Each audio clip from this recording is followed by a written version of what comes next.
Some extreme eaters can be truly horrific. Strange creatures inundating our world, twisting the emotions of women, distorting our men. Join the hunt for the hiding place of terror. Find the breeding place of these globs of destruction.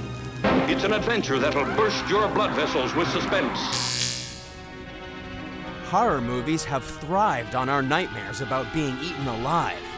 But there's one animal that's never made it onto the big screen.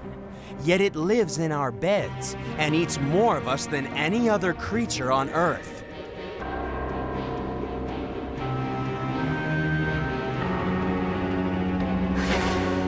Say hello to the dust mite. It's so small that you can't see it without a microscope.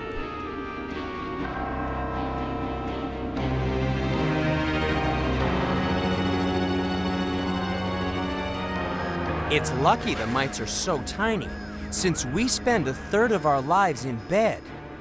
That means we spend a third of our lives next to 2 million dust mites that can live in our mattresses.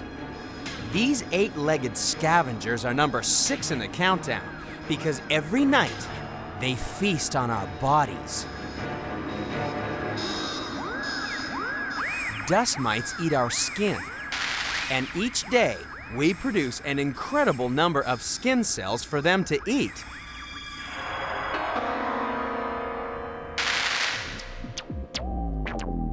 In the next 5 seconds, you will lose more than 4,000 skin cells. It's perfectly natural. It's part of your body's defense system for you to shed more than 1 million dead skin cells every hour. But it means that in just one day, the amount of skin shed by the world's human population would fill a 4-story house. 80% of the dust you see floating in a sunbeam is actually flakes of dead skin. And this is food for the dust mites that live in your bed. Just like any animal, what goes in must come out. And what comes out of a dust mite is a pellet of digested skin. Each day, about 20 of these tiny pellets join the piles of dust mite carcasses and cast off skins that accumulate in your bed. So tonight, when you go to bed, take another look at your pillow.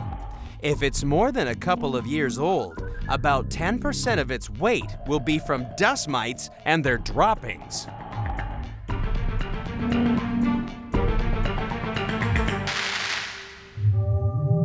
So let's give thanks to the dust mite, for without this extreme eater removing all those dead skin cells, just imagine how many little bits of your nearest and dearest you'd be inhaling each day.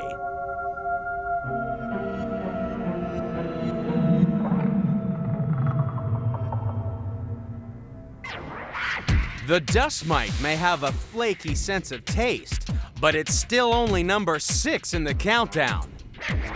Because still to come is a little fish that just loves eating big fish.